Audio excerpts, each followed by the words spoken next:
نموذج قديم جدا اسمه ايدا AIDA. وليه ما بقاش النموذج ده كفاية؟ طب يا ترى ايه تطور الموديل بتاع ايدا، او ايه الحاجات او المودلز اللي نزلت ابديت عشان تحل المشكلة بتاعة الوان واي ده؟ في 2 مودلز هنعرفهم بسرعة. اول واحد هو الفلاي ويل او العجلة الدوارة. ده من اشهر النماذج الجديدة اللي قدمتها شركة هاب سبوت. بدل ما العميل بيخرج من القمع بعد ما بيشتري، هو بيتحول لطاقة.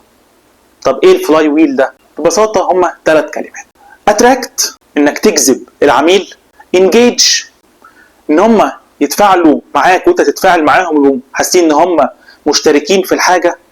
تالت حاجة هي ديلايت، او خليهم مبسوطين، انك تسعدهم بخدمة عملاء ممتازة بعد الشراء. العميل السعيد زي ما قلنا بيتحول لمسوق مجاني ليك، هو اللي هيتكلم عنك وهو اللي هيجيب عملاء كتير ليك. كم مرة حصل انك اشتريت حاجة ومن كتر ما هي عجباك بدأت تقول اللي حواليك انا جبت كذا دي حلوة جدا انا رأيي روح جربها، وتلاقي بتقول لده وبتقول لده وبتقول لده. او العكس، كم مرة اشتريت حاجة وما عجبتكش وبقيت بتوقف الناس عنها، ده انا جبت الحاجة دي وطلعت وحشة وما اجيبهاش، وماشي بتبقى توزع نيجاتيف فيدباك على الحاجة دي، او لو عجباك بتوزع بوزيتيف فيدباك وبتشجع الناس انها تشتريها. ان العميل يكون سعيد ده بيحول $100 اللي انت دفعتهم في الاعلان ل$1000 من عميل مخلص.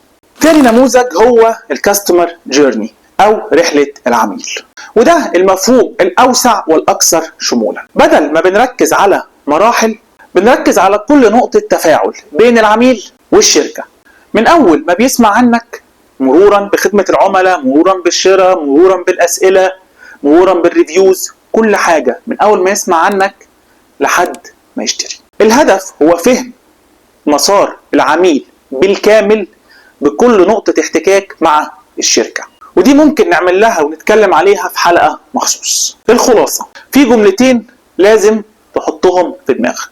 استخدم موديل ايدا كإطار للرسالة اللي انت هتشتغل عليها، ولكن استخدم رحلة العميل هي الخريطة اللي تمشي فيها مع العميل.